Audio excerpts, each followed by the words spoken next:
નમસ્કાર વિદ્યાર્થી મિત્રો, ઓનલાઈન શિક્ષણની અંદર આપ સૌ વિદ્યાર્થી મિત્રોનું સ્વાગત છે. મિત્રો, આજે આપણે ધોરણ 12 વિષય ગુજરાતીની અંદર પ્રકરણ 18 આંસુ ભીનો ઉજાસ એ શરૂ કરવા તરફ જઈ રહ્યા છીએ. મિત્રો, 18મું જે પ્રકરણ છે આંસુ ભીનો ઉજાસ, એના લેખકનું નામ છે દિલીપ રાણપુરા. સાહિત્ય પ્રકાર નવલકથા ખંડ છે.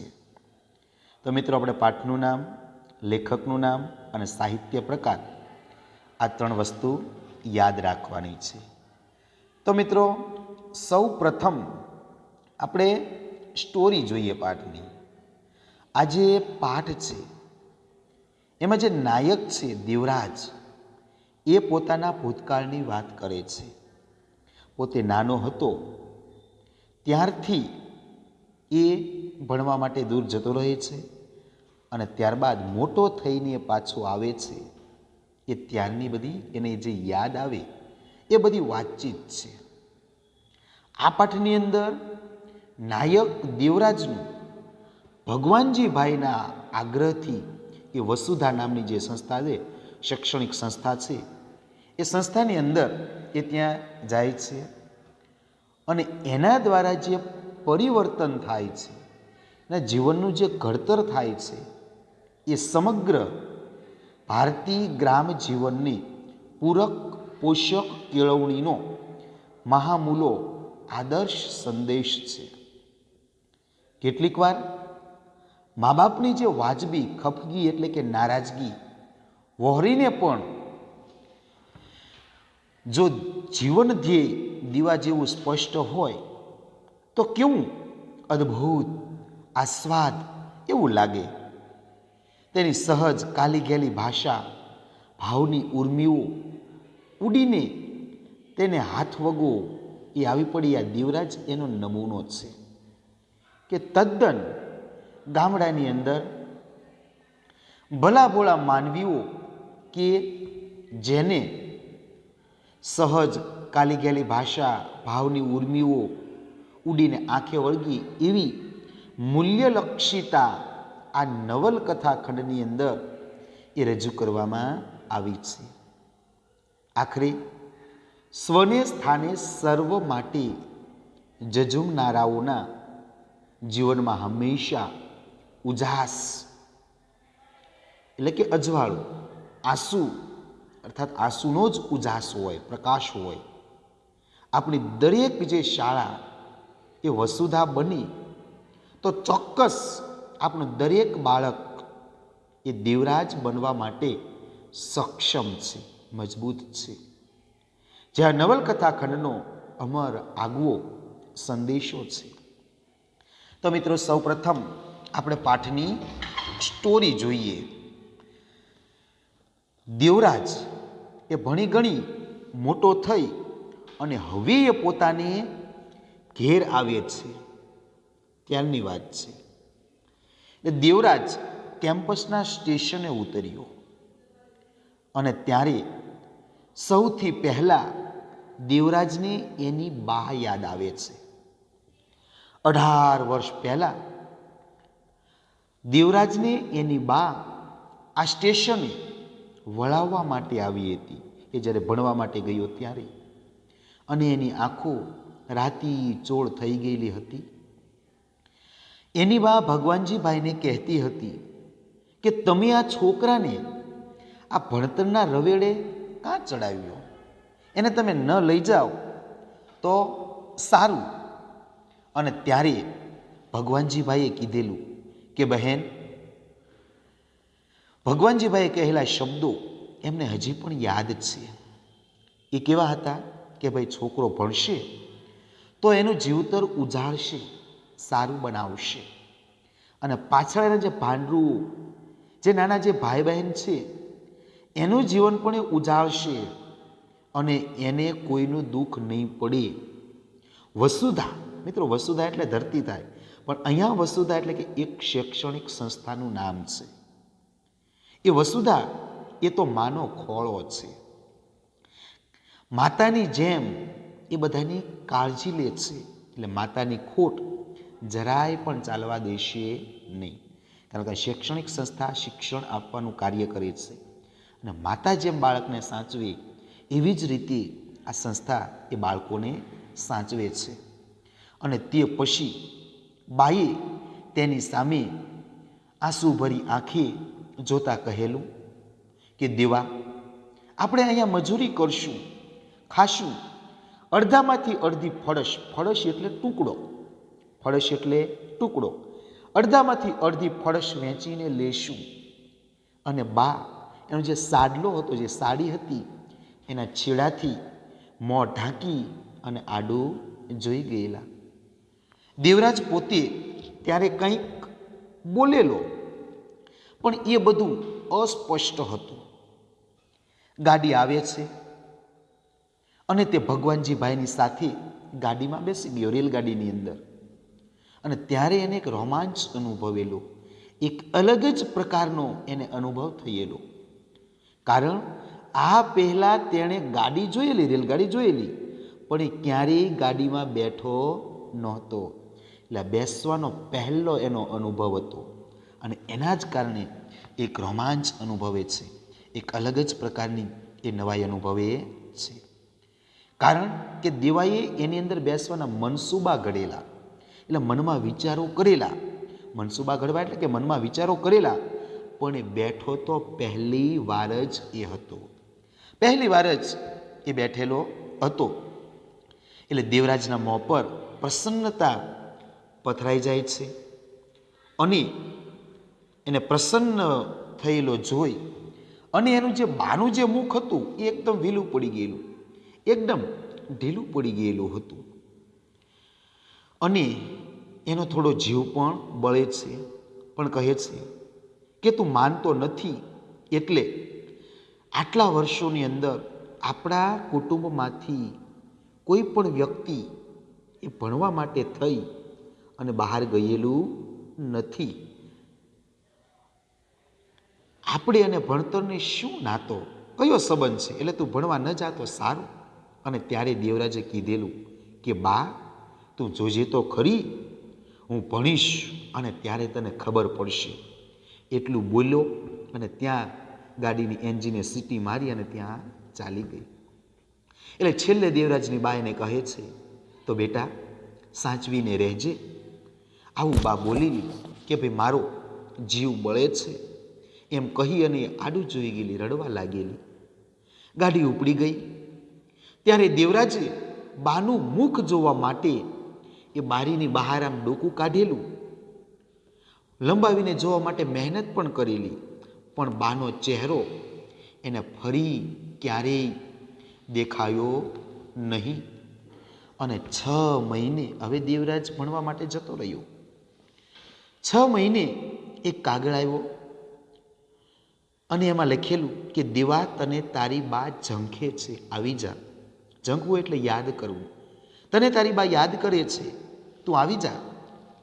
દેવરાજ આવ્યો ત્યારે, કારણ કે એની બા મૃત્યુ પામેલા હતા, એટલે દેવરાજ જ્યારે આવ્યો ત્યારે એની બા ભોગાવોના સ્મશાનમાં, ભોગાવો મિત્રો ગામડાનું નામ છે, ભોગાવોના સ્મશાનની અંદર બાળી અને બધા ઘેર આવી ગયા હતા.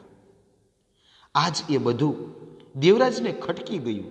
એ બધું જ દેવાને યાદ આવે છે, કારણ કે દેવો ભણી ગણીને સુધરી ગયેલો હતો.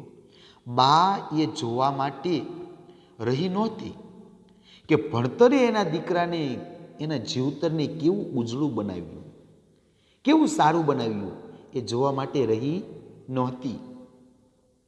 તે સામાન ઉચકી અને રતન પરની ચાલી એટલે કે ભાઈ નાની જે શેરી હોય, નાની જે ગલી હોય, એ ચાલીમાં ભાડાની ઓરડીએ પહોંચ્યો. એના પપ્પાએ કીધું, આવ્યો દેવા? એના પિતાએ બહાર ખાટલા પર બેઠા બેઠા એ ચલમ પીતા હતા, હોકો પીતા પીતા એને આવકાર આપ્યો. એટલે દેવરાજે કીધું કે હા બાપુ, હું આવી ગયો. એટલે દેવરાજના પપ્પાએ કીધું કે ભાઈ આ બધું લઈને? એટલે દેવરાજે કીધું કે હા, આશ્રમ છોડી દીધો હવે. એટલે દેવરાજના પપ્પાએ કીધું, કેમ? હવે શું કામ કરો? એટલે દેવાએ કીધું કે હવે હું કામ કરવા માંગુ છું. એટલે એના પિતાજી વૃદ્ધ હતા, એની આંખમાં પહેલા એક ચમક આવી, આનંદ થયો અને કીધું, શાનું કામ?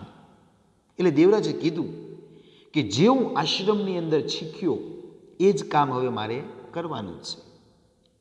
એટલે દેવરાજના પપ્પાએ કીધું, તો આપણું દળદર એટલે ગરીબી, દળદર એટલે કે ગરીબી, તો આપણું દળદર ફીટશે ને, એટલે આપણે જે ગરીબી છે એ દૂર થશે ને.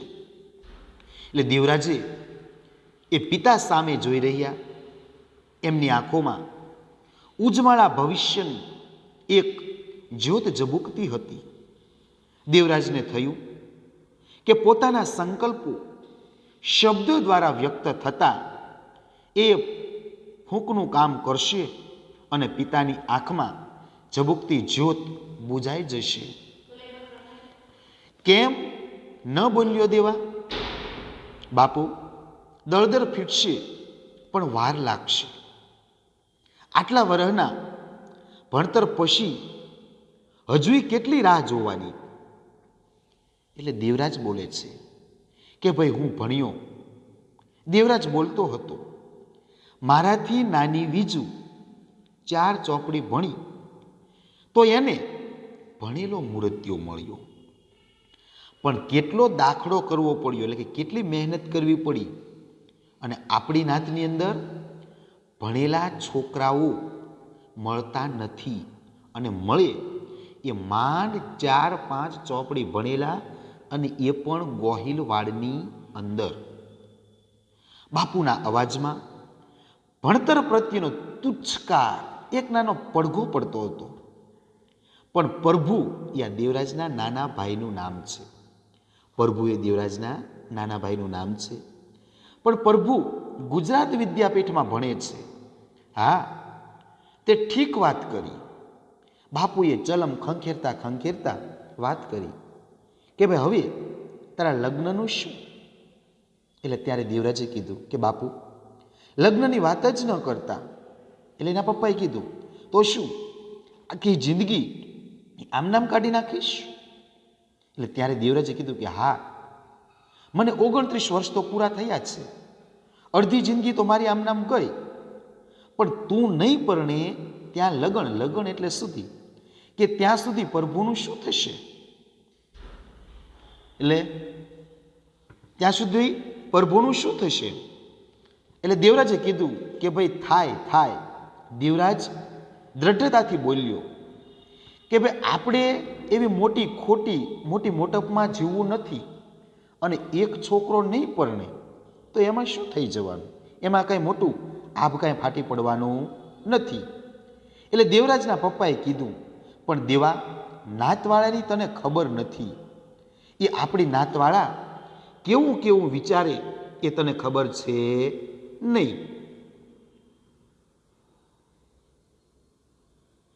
કેવું વિચારે એ કહેતા હશે કે ભણીને છોકરો બગડી ગયો, નાતમાંથી નીકળી ગયો, વંઠી ગયો, એટલે કે બગડી ગયો, વટલાઈ ગયો.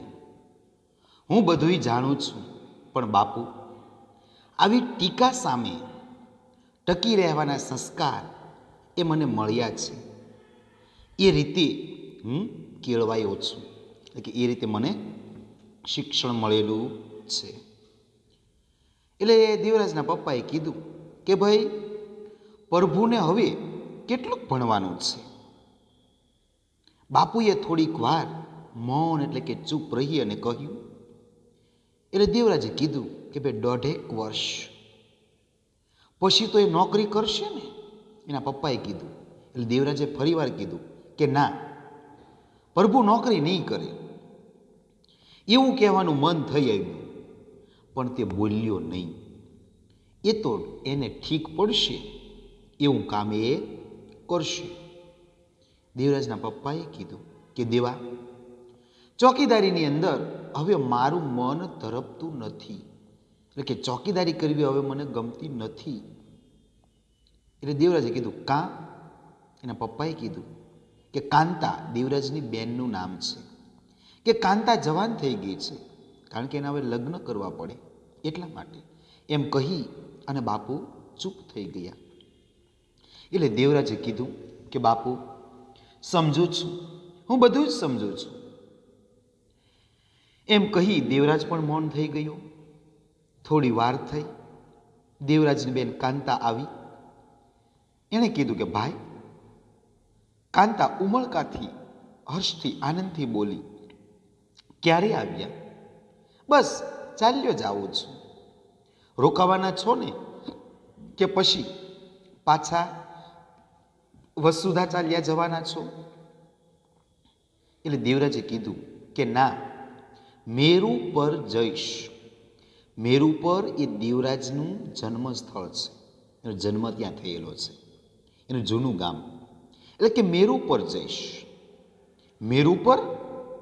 કાંતાના અવાજમાં પણ આશ્ચર્ય, નવાઈના ભાવ જાગ્યા. ત્યાં જઈને શું કરીશ? એના પપ્પાએ કીધું. એટલે દેવરાજે કીધું કે ભાઈ કામ કરીશ. એટલે એના પપ્પાએ કીધું, ત્યાં તને કયું કામ મળવાનું છે? દેવરાજે કીધું, ઘણું કામ છે બાપુ. એટલે દેવરાજના પપ્પાએ કીધું, ભાઈ એ ઉજ્જડ મલક, ઉજ્જડ સાવ વેરાણ, કંઈ ઉગે નહીં એવો એ પ્રદેશ છે. આમ કહી એના પિતાની આંખમાં ઉપાલંબ દેખાતો હતો, બહારનો આમ ગુસ્સો દેખાતો હતો. એટલે દેવરાજે કીધું કે ભાઈ બાપુ, એ ઉજ્જડ જે મલક છે એ મલકને મારે નંદનવનમાં ફેરવી નાખવો છે. નંદનવન એ ઇન્દ્રના બગીચાનું નામ છે. મારે બગીચાના રૂપમાં એને ફેરવવો છે. દેવરાજના અવાજમાં દ્રઢતા, મજબૂતાઈનો રણકો એક અવાજ હતો. એટલે કીધું એના પપ્પાએ કે દેવા, 20 વર્ષે તને તારો મલક એ પ્રદેશ સાંભળ્યો. એ ધરતીએ આપણે જાકારો આપ્યો, ત્યાંથી કાઢી મૂકેલા છે. જે ધરતી સામે નજર મંડાતી નહોતી એ ધરતીને તું નંદનવનમાં ફેરવવા માંગે છે. ગાંડો થઈ ગયો છે કે શું? ત્યારે દેવરાજે કીધું કે બાપુ, આ ગાંડ પણ નથી. વસુધાએ મને શીખવાડ્યું છે, મારે આ ધરતીમાં પાછા ફરવું છે. એટલે એના પપ્પાએ કીધું કે ભાઈ દેવા, 20 વર્ષથી એ ધરતી કોર આપણે લમણો વાળીને પણ જોયું નથી, એ બાજુ કોઈ દિવસ ગયા પણ નથી, અને ત્યાં તારું શું છે? દેવરાજે કીધું કે બાપુ, ત્યાં મારું બાળપણ છે. દેવરાજના શબ્દોમાં જ નહીં, અવાજમાં પણ ભાવુકતા દેખાઈ આવી. કાંતાને આ બધું સમજાતું નહોતું. એણે એ મલકની વાતો સાંભળી હતી. જોયાનું કોણ ઓહાણ આવતું નહોતું. ઓહાણ એટલે વિચારો, કે ભાઈ એણે એ મલક, એનો પ્રદેશ જોયો હોય એવો એના કોઈ વિચારો આવતા નહોતા. બાપુ ક્યારેક કહેતા કે તું ધાવણી હતી ત્યારે આપણે ત્યાંથી નીકળી પડેલા દુકાળ ઉતારવા, દુષ્કાળમાંથી બચવા માટે. તારી માનું મન તો નહોતું, પણ નકરા ધૂળ અને પથરા વચ્ચે જીવાય એવું હતું નહીં. જો ન નીકળી ગયા હોત તો તું આવડી મોટી ન થઈ હોત, અને પછી એના મલકની, એના પ્રદેશની એ વાતો કરતાં કરતાં બાપુ ક્યાં ખોવાઈ જતા. ક્યારેક એમનો અવાજ ઢીલો થઈ જતો, તો ક્યારેક એ પથરાળ ધરતીની કઠોરતા તેનામાં ઉતરી આવતી. પણ ત્યાં આપણું કોણ? નથી કોઈ સગું વહાલું, કે નથી આપણું કોઈ ખોરડું ઘર. તું ક્યાં જઈને ઊભો રહીશ? એટલે દેવરાજે કીધું કે ભાઈ બાપુ, આ બે પગ ભગવાને ઊભા રહેવા જ આપ્યા છે બાપુ. અને પછી વસુધાના એક આદર્શ, એક મહાન નિયમ વિશે એણે કહેવા માંડ્યું કે બાપુ, મોટા ભાઈ કહેતા હતા કે વસુધાની કેળવણી, એનું જે શિક્ષણ, એ તમને શહેરના મોજશોખ નહીં કરાવી આપે. તમે જે ઝાકમઝોળ, આ જે જલસાવાળું જે જીવન છે એ જીવવું ન હોય તો જ વસુધા જજો.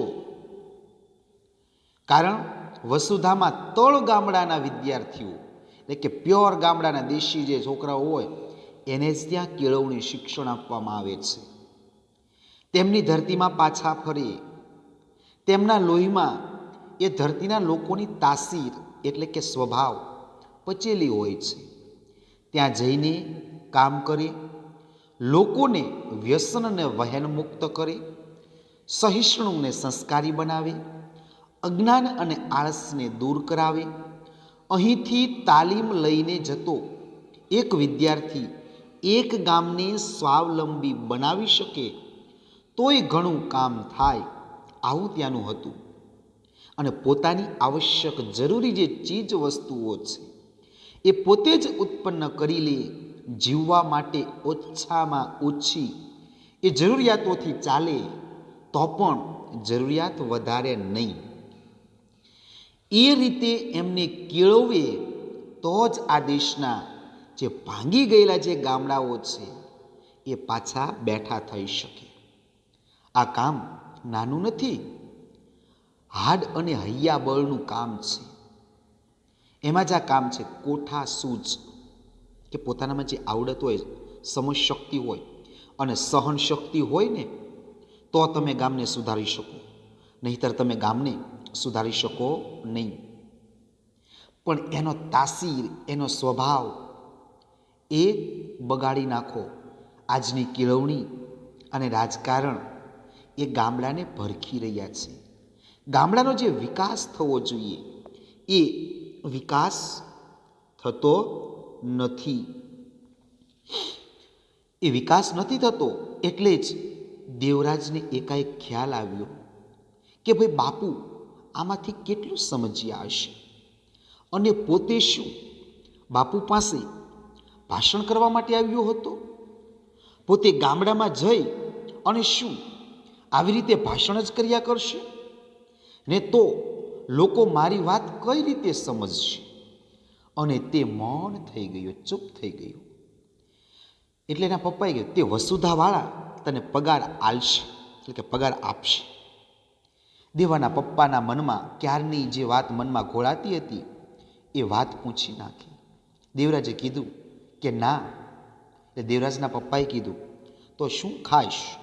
ને અમને તો ઠીક, આ પ્રભુને શું મોકલીશ? તારો ભાઈ જે ભણે છે એના ખર્ચો તું ક્યાંથી કાઢીશ? એને શું મોકલીશ? દેવરાજે કીધું કે મારા પેટની ચિંતા નથી બાપુ, ને તમે કાંઈ ભૂખ્યા નહીં રહો. અને પછી આગળ બોલ્યો કે અડધા ભૂખ્યા રહેવાની તો આપણે ટેવાયેલા જ છીએ, પહેલેથી આપણને ટેવ છે બાપુ.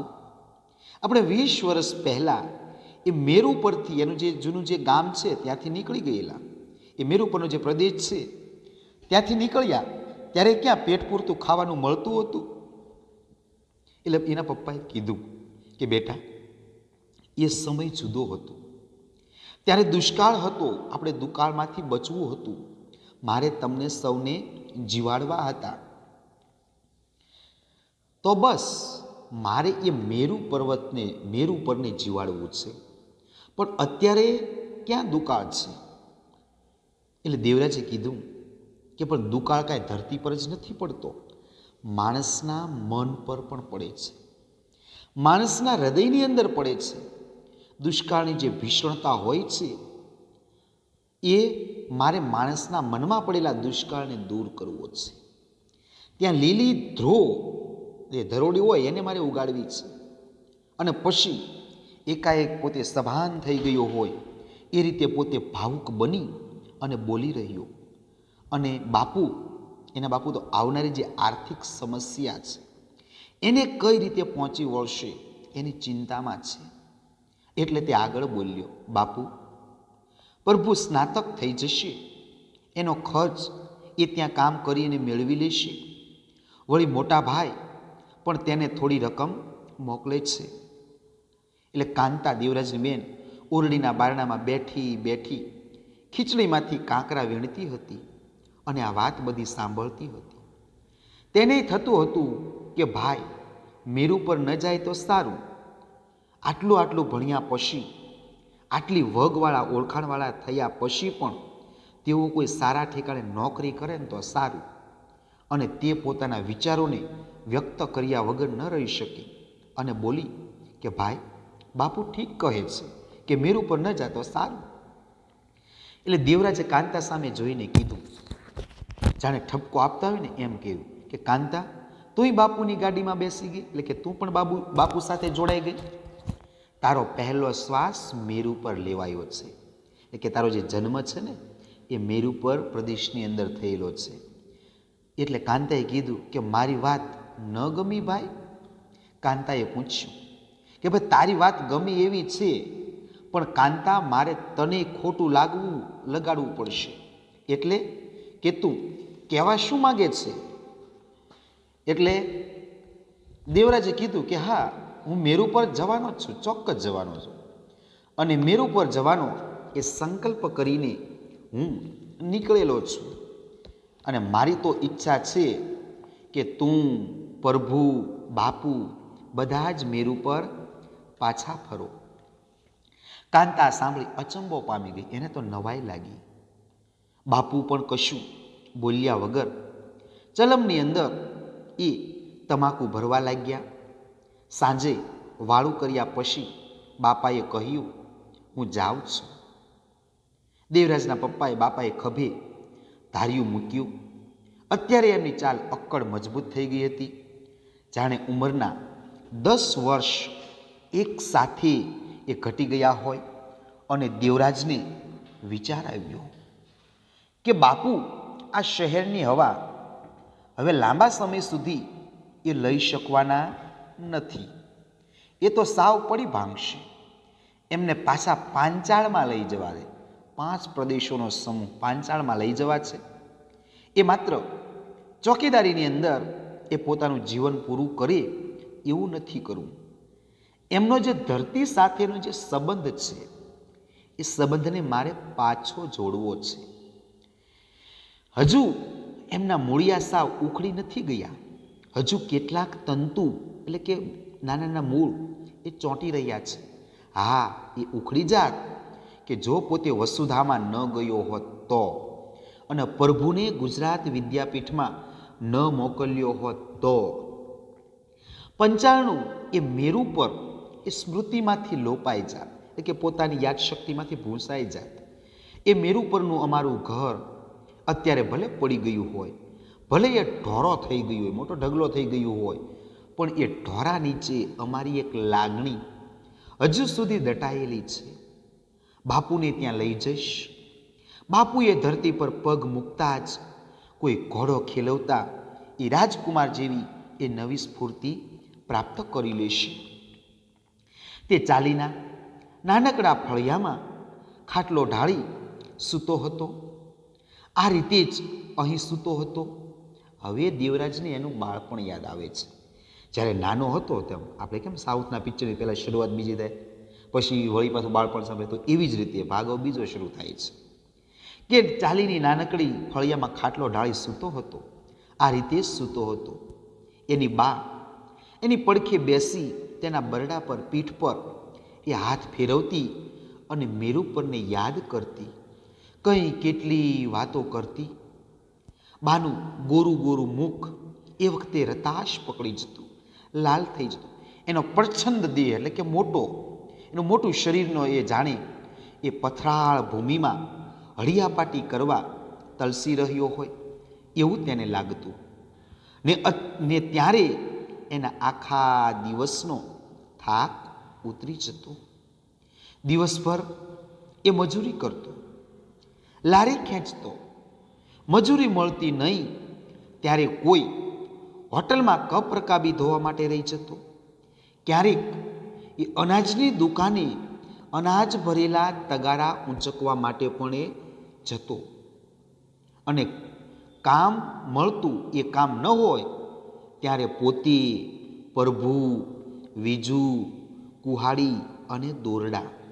જો મિત્રો, આ પ્રભુ, વિજુ અને કાંતા અને દેવરાજ આ બધા ભાઈ બહેનો છે. એ બધા જ દોરડા લઈ અને વગડામાં ચાલ્યા જતા, વનની અંદર જતા અને ત્યાં લાકડા કાપીને લાવતા. જે બધાના કેમ્પની બજારમાં, શેરીઓમાં એ વેચી અને ઘેર આવતા.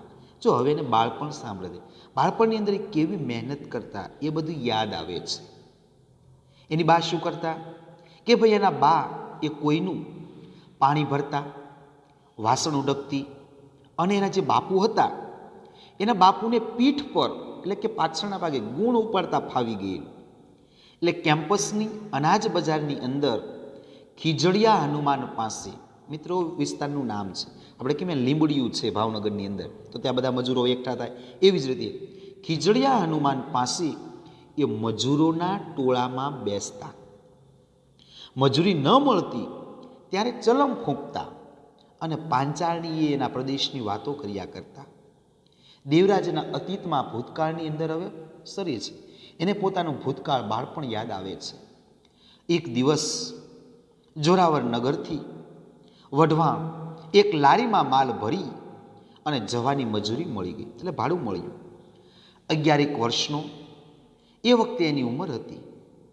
બાપુની સાથે એ લારી ધકાવતો જ હતો, કે લારીને ધક્કો મારતો હતો. અહીં આવી પહોંચ્યો ત્યારે એ વિસામો લેવા માટે, આરામ કરવા માટે એક ઝાડના છાંયે બેઠા. એ વખતે ફાગણ ઉતરતો હતો, પણ તડકો તો લહાય જેવો હતો.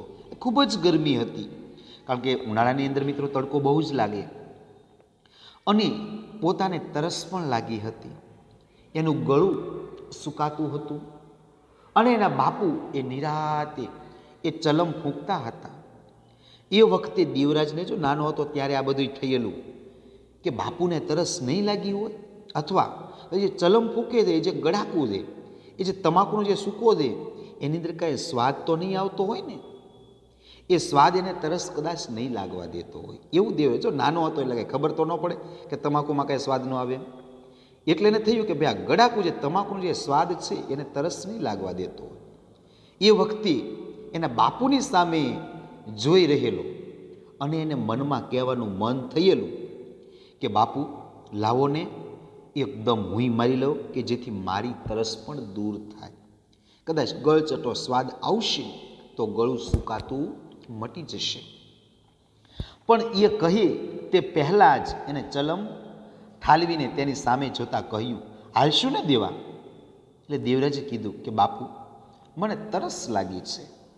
એટલે એના બાપુએ કીધું કે ભાઈ આટલામાં તો ક્યાંય પરબ જેવું ક્યાંય દેખાતું નથી. અને પછી એકાએક મીઠા પાણીના સરોવર હાથ વેતમાં હોય એવી ચમક આંખમાં અને પ્રસન્નતા ચહેરા પર આવી ગયા અને એકદમ બોલી ઉઠ્યા, હાલ આ સામેના મકાનમાં. પણ એ તો દેવરાજ થોડો અચકાયો. જો દેવરાજને દેવો બે એક જ છે, દેવો એનું હુલામણું ના, બાકી દેવરાજ જ છે. પણ એ તો દેવરાજ, પણ એ કાંઈ પારકું ઘર નથી, તો આપણે ત્યાં કોણ સગું રહે છે? દેવરાજે તો વિસ્મય નવાઈ પામતા એને પૂછ્યું. એટલે દેવરાજના પપ્પાએ કીધું તે આપણું કોઈ સગું નથી, પણ એ નિશાળ છે, ત્યાં નિશાળ છે. દેવરાજને થયું કે બાપુ લાઠી કરે. લાઠી કરવી એટલે મજાક મશ્કરી કરવી, કે ભાઈ બાપુ એની મજાક મશ્કરી કરે છે, કારણ કે એણે નિશાળ જોઈ હતી. દેવરાજે નિશાળ જોયેલી કે નિશાળું કેવું, એમાં છોકરા ભણતા હોય, મોટા મોટા રૂમ હોય, પણ અહીંયા એવું કંઈ હતું નહીં. જોરાવરનગર કેમ્પ અને રતનપરમાં હતી, બધી ગામની વચ્ચો વચ્ચ હતી. આ અંતરિયાળ કે ડુંગરાઓની વચ્ચે આ નિશાળ કેવી, અને એમાં છોકરા શાના ભણવા આવે? પણ તે બાપુને લાઠી ન કરો કે મજાક મશ્કરી ન કરો એમ કહી ન શક્યો. એક તો તડકો, વળી પાછી લારી ઢસડવાની, ધકેલવાની, અને પગમાં કોઈના ઉતરેલા ફાટેલા ચપ્પલ.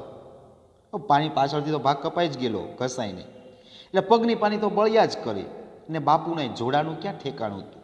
જે જોડા જે બૂટ હતા એમાં પણ કાંઈ એ પણ તૂટેલા હતા. એટલે એના બાપુએ કીધું કે ભાઈ લે હાલ. દેવરાજના પપ્પાએ એનું કાંડું હાથ પકડી અને દરવાજાની અંદર લઈ જતા કહ્યું, આ નિશાળ છે. મેં ઘણી વખતે છોકરાને અહીં રાગડા ટાણી ટાણીને, એટલે કે મોટા અવાજે એ સાંજે રમતા અને કામ કરતા જોયા છે. એટલે કે આ નિશાળ છે. બંને દરવાજામાં દાખલ થયા, અંદર પ્રવેશ્યા. દેવરાજ થોડો ભયભીત હતો, એને થોડીક બીક લાગતી હતી. એને એમ હતું કે હમણાં કોઈક આવી અને ખીજાશે, વળશે, હમણાં કોઈ ભૂંડી ખરાબ ગાળ બોલી અને કાઢી મૂકશે. પણ બાપુને વિશ્વાસથી આગળ વધતા જોઈ એનો જે ભય, એનો જે ડર હતો, એ ડર દૂર થયો. બંને એક લાંબી જે ઓસરી હતી એ ઓસરી પાસે આવીને ઊભી રહ્યા. ઓસરી પર 4 ઓરડા હતા, જો 4 રૂમ અને એક સાથે આમ લાંબી ઓસરી. એક ઓરડાનું બારણું ઉઘાડું હતું. બાપ દીકરાનો પગરવ, પગરવ એટલે કે પગે ચાલવાનો અવાજ, પગરવ એટલે કે પગે ચાલવાનો અવાજ એ સાંભળી એક વૃદ્ધે ઓરડામાંથી બહાર આવતા કહ્યું, આવો. દેવરાજને થયું કે બાપુનું તો અહીં માન સન્માન છે, બાપુને તો બધા સારી રીતે ઓળખતા લાગે છે. બાપુએ પહેલેથી કહ્યું હોત તો પોતે ચાલીને અહીં ભણવા જતા છોકરાને જોતો ત્યારે થઈ જતું કે પોતે આવી રીતે ક્યારેય ભણવા જઈ નહીં શકે, ક્યારેય પોતે આવા રાગડા તાણી અને છોકરા બોલે છે એવું બોલી નહીં શકે. બધે ઠેકાણે નિશાળ છે ને અમારા એક મલકમાં જ નિશાળ નહીં. બંને ઓસરીના પગથિયે ચડ્યા. વૃદ્ધે પૂછ્યું, કોનું કામ છે? કામ કોઈનું નથી કે આ ભાઈ આ છોકરાને તરસ લાગી છે એટલે આવ્યા. દેવરાજના પપ્પાએ એમ કીધું. હવે જે વૃદ્ધ બહાર આવ્યો એ વૃદ્ધના મુખ પર સ્મિત હતું, હાસ્ય હતું. એ વખતે એ સ્મિતની સરખામણી કરવા જેટલી ઉંમર કે સમજ એ દેવરાજને હતી એવું કંઈ યાદ આવતું નથી. પણ એ સ્મિત, એ હાસ્ય એ વખતે ભર ઉનાળે ઠંડા પાણીથી ભરેલા માટલા જેવું હતું. વૃદ્ધે પૂછ્યું, શું નામ તારું? આવું વૃદ્ધે પૂછ્યું. દેવરાજે જવાબ, દેવો.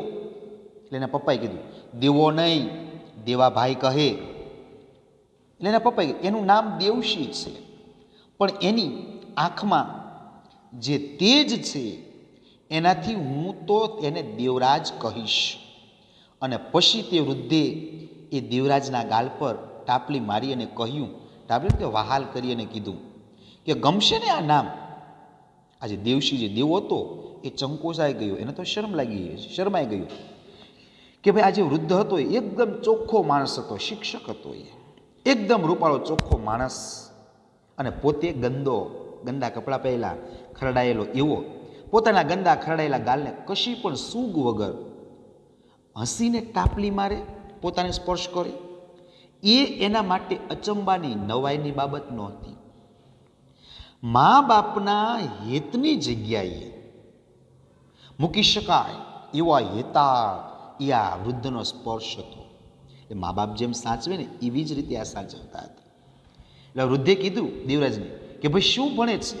એ દેવરાજના પપ્પાએ કીધું કે ભાઈ નથી ભણતો, મજૂરી કરવા માટે અહીં આવ્યા છીએ એમ કહી એના બાપુએ બધી વાત કહી દીધી. કે આ સાલ કે આ વર્ષે વરસાદ સારો થાય તો પાછા મલકમાં જતા રહીશો? દેવરાજના પપ્પાએ કીધું, ના, હવે નથી જવું, ત્યાં નથી ખેતર કે વાડી, ત્યાંય માથું ફોડીને લોહી કાઢવાનું છે, એટલે ખૂબ જ મહેનત કરવાની છે, ખૂબ જ પરિશ્રમ કરવાનો. માથું ફોડવું એટલે ખૂબ પરિશ્રમ, મહેનત કરવું, અને 12 માસ માથું ફોડવા છતાં પૂરતું લોહી નથી, એટલે ખૂબ મહેનત કરીએ તો અહીંયા કંઈ મળતું નથી. એના કરતાં અહીંયા સારું છે, કંઈક ને કંઈક કામ તો મળી રહે છે. તો આ છોકરાને ભણાવો તો 2 અક્ષર વાંચતા લખતા એ શીખશે તો કામ લાગશે. એટલે દેવરાજના પપ્પાએ કીધું, તો કામ કોણ કરશે? આ તો 8-10 આના એ રળીને આવે છે, એને અહીં રાખીએ તો? બાપુ મૂંઝવણમાં પડી ગયા કે એનો ખર્ચો અમે ઉપાડી લઈશું. કે ના, એના દેવરાજના પપ્પા જો માથું ધૂણાવતા બોલી ઉઠ્યા, જાણે એમના દીકરાને કોઈ આંચકી ન જતું હોય, કોઈ લઈ ન જતું હોય, એમ પકડી રાખતા હોય એ રીતે જોરથી એનું કાંડું પકડી લીધું. ના, દીકરો તો નજર સામે સારો, અને રોટલા જોગો, એટલે કે જો ખાવાનું મળી રહે એટલું રળી લાવે છે, કમાઈને લાવે છે. હારે હાય તો હાથ વાટકો ખપ લાગે, સાથે હોય ને તો નાના મોટા કામ માટે પણ એ કામમાં આવે. એમ કહી અને દેવરાજના જે બાપુ હતા એ એકદમ એ ઝડપથી એ પગથિયું ઉતરી ગયા. પણ દેવરાજનું જે મન હતું એનું મન હજુ સુધી માનતું નહોતું. હજુ તો એ ઓસરીમાં તરફડતું હતું. એનું મન ઘોડા ગંઠિયા કરતું હતું. ઘોડા ગંઠ્યા એટલે કે મનમાં વિચારો કરવા. દેવરાજ હવે જો ત્યાંથી વહી આવે છે, પણ એના મનમાં એ યાદ આવે છે. એક સાંજે એ કેમ્પસમાંથી સીધો એ ઘરશાળાએ પહોંચી ગયેલો. પેલા વૃદ્ધ પાસે જઈ ઊભા રહેતા બોલ્યો કે મને ભણાવો, મારે ભણવું છે. બસ આ મને ભણાવો એ શબ્દો એ જે વૃદ્ધ હતો શિક્ષક એની છાતીએ ચોંટી ગયા ને ખૂબ લાગી આવ્યું. અને તેમણે એને સમજાવતા કહ્યું કે જ્યારે તને વખત સમય મળે ને ત્યારે અહીંયા આવતો રહેજે, એટલે હું તને ભણાવીશ. અને એમને એમ રાત વરસ સમય ખરાબ સમય હોય, સવાર સાંજ એ અહુર સવાર કે ચોક્કસ એ સવાર સાંજ ત્યાં ભણવા માટે જતો. એકડા બગડા અને કક્કો એ બાળકડી શીખી ગયો. અને એક રાત્રે એના બાપુ પાસે બેસી અને બાળ વાંચનની ચોપડીઓ વાંચવા લાગ્યો.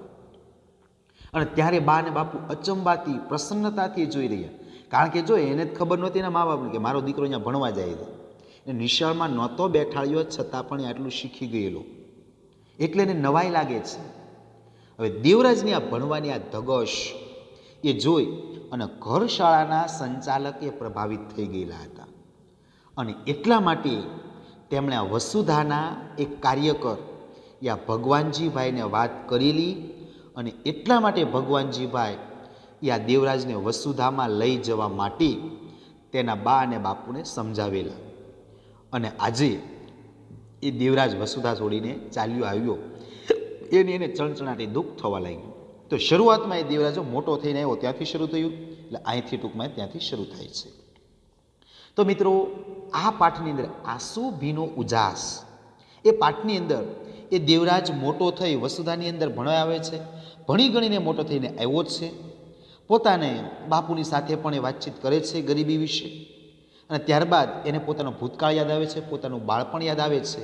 અને એની અંદર એની જે ભણવાની જે ધગશ હતી એ ધગશને કારણે વસુધાની અંદર એ શિક્ષણમાં કેળવણી પામ્યો અને ત્યાંથી એ પાછો ફરીને આવ્યો છે.